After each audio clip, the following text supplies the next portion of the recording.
Did you know? The Japanese release of Spyro the Dragon was somewhat different to the Western game. For some reason, the game runs significantly slower than the American version, to the point that Spyro's charge is about as fast as his regular walking speed in international versions. A director's cut release gave Japanese players the option to restore the game to full speed, but this feature had to be unlocked by 100% completing the game. Another change to the Japanese version is that Spark, Spyro's dragonfly companion and health meter, doesn't change colour when Spyro takes damage, but glows less brightly with each hit. This is because the Japanese version was compatible with the Japan-exclusive Pocket Station, a small device that could link with compatible games to unlock features, similar to the Sega Dreamcast's VMU. Connecting a Pocket Station to a Japanese copy of Spyro makes 30 dragonfly eggs appear throughout the game. Collecting eggs and hatching them will unlock additional dragonflies for the player to equip, some of which actually let Spyro take more hits than with Sparks. This feature was also carried over into the Japanese version of Ripto's Rage. The third game in the series, however, Spyro Year of the Dragon, wouldn't see a release in Japan until the Spyro Reignited trilogy. Spyro was influenced by Insomniac Games wanting a change from the dark themes of their debut game, Disruptor. Universal's Mark Cerny suggested Insomniac create a family-friendly title for the PlayStation, noting a gap in the console's lineup. Inspired by the movie Dragonheart, artist Craig Stitt brought up the idea of a game about dragons. At the same time, programmer Al Hastings was coding a PlayStation engine that could create large, seamless worlds. Having a cute dragon gliding and running across large distances combined all three ideas, and the concept for Spyro the Dragon was underway. Crash Bandicoot artist Charles Zembillas was contacted to design the hero and completed the design in a day and a half. The character was initially a full-grown dragon, but was made younger to appeal to all ages. This dragon was going to be called Pete, but Universal's lawyers believed any similarity to Disney's Pete's Dragon may lead to legal issues. Pete became Pyro, but this was deemed too mature and was ultimately changed to Spyro. Spyro was green at first, but he would blend into the mostly green backgrounds too much, so he was ultimately made purple to stand out from the ground that he walked on. Designer Kirsten Van Schreven is a self-described film nerd and was inspired by various movies while making the game. In particular, the Beastmaker's hub world was inspired by Kurtz's compound in Apocalypse Now, and Clifftown resembles Tatooine from Star Wars. Spyro's levels were designed for open exploration, however, as the PlayStation was incapable of rendering an entire detailed level, developers created two versions of each area, the normal version and a low detail version that used fewer resources. The low detail version was used for faraway terrain and objects, which were replaced by the high detailed version as the player got closer.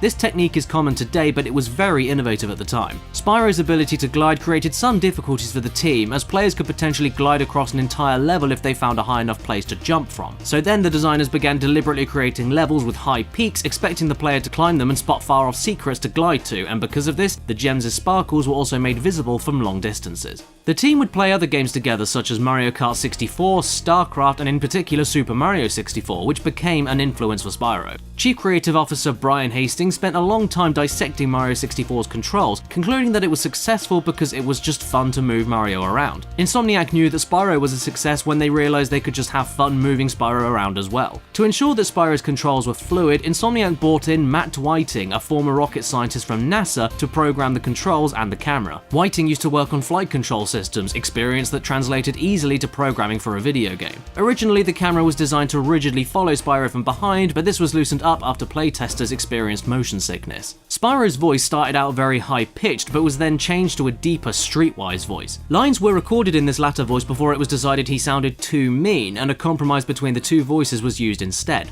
Unfortunately though, the final product didn't resonate with fans, and many players felt Spyro was cocky and entitled. For subsequent games, they changed Spyro into a softer, friendlier character and replaced voice actor Carlos Alazraqui with Tom Kenny, best known as the voice of SpongeBob SquarePants. Composer Stuart Copeland, former drummer of the band The Police, worked on a tight deadline for the original game. He'd composed 3 songs a day, then refined them for the next day. Copeland was given early builds of the game and immediately wanted to compose for it. He had difficulty beating levels, however, so Insomniac sent him cheat codes to do it. Even with invincibility though, he had trouble doing the platforming sections. While a dynamic soundtrack wasn't possible, Copeland felt the songs would often sync up with the actions on screen coincidentally. He was extremely proud of the soundtrack and considered the songs some of the best tunes he ever wrote. The song Rain appeared on his compilation album The Stuart Copeland Anthology, and the music for Wizard Peak was reused as the credits theme for The Amanda Show, which Copeland also composed for. Copeland would also play the game with his children, and his son went on to work at Insomniac.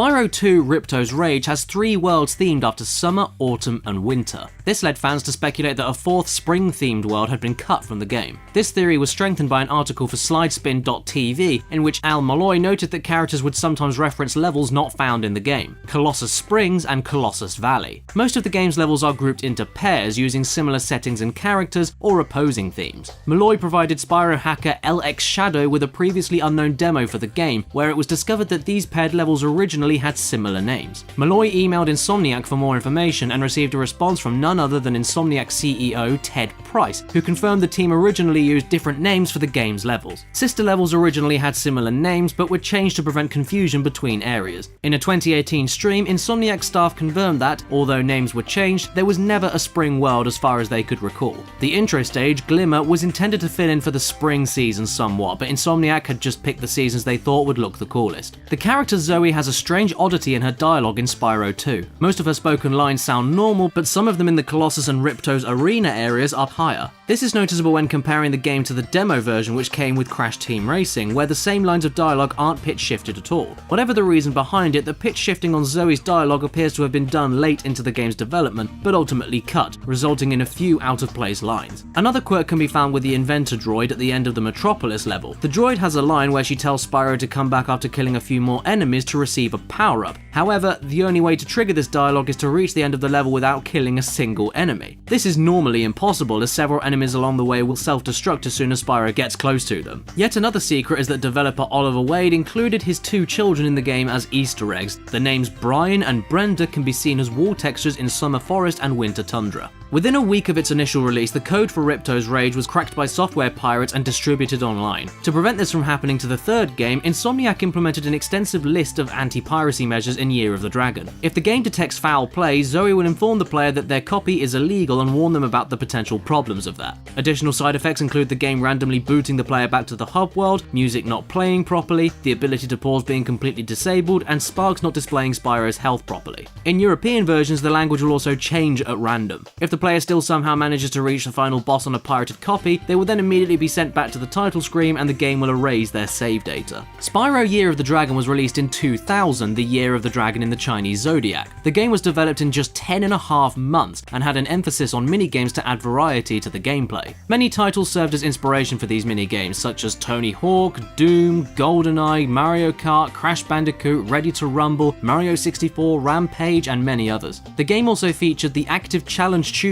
or ACT system, which dynamically alters the game's difficulty depending on the player's performance. This allowed the game to be accessible to newcomers while also challenging hardcore gamers. Year of the Dragon even shares hidden data with Spyro 1 and 2. Within all 3 games are quotes from notable writers such as William Shakespeare and Edgar Allan Poe, serving no other purpose than to pad out the game's files. At the end of the list is a line that reads, "I always get the Shemp." This is a reference to an in-joke among the developers of Insomniac, where getting the Shemp referred to being tasked with an unpleasant or difficult job. This joke was also the inspiration for the name of the boss, Dr. Shemp, in the original Spyro. Following the success of Crash Bandicoot N. Sane Trilogy, fans speculated that Activision would remaster Spyro as well, speculations that were confirmed with the announcement of Spyro Reignited Trilogy. One of Charles Zambilla's sketches from 2002 was actually used as reference for Reignited's front cover. Zambilas wasn't aware of the project and only found out about it when the trailer was released. Then, in an interview with Game Brain, he said the remastered version of Spyro was the most accurate representation of his vision for the hero. He also expressed frustration that his contribution towards the series went largely unnoticed and felt regret that Activision didn't contact him at any point, but he acknowledged that that was the nature of the industry. Tom Kenny re-recorded all of his lines for all 3 games in the trilogy, and Copeland provided a brand new soundtrack for the game. He was also consulted about the remastered dynamic soundtrack many times by musician Steven Vankov.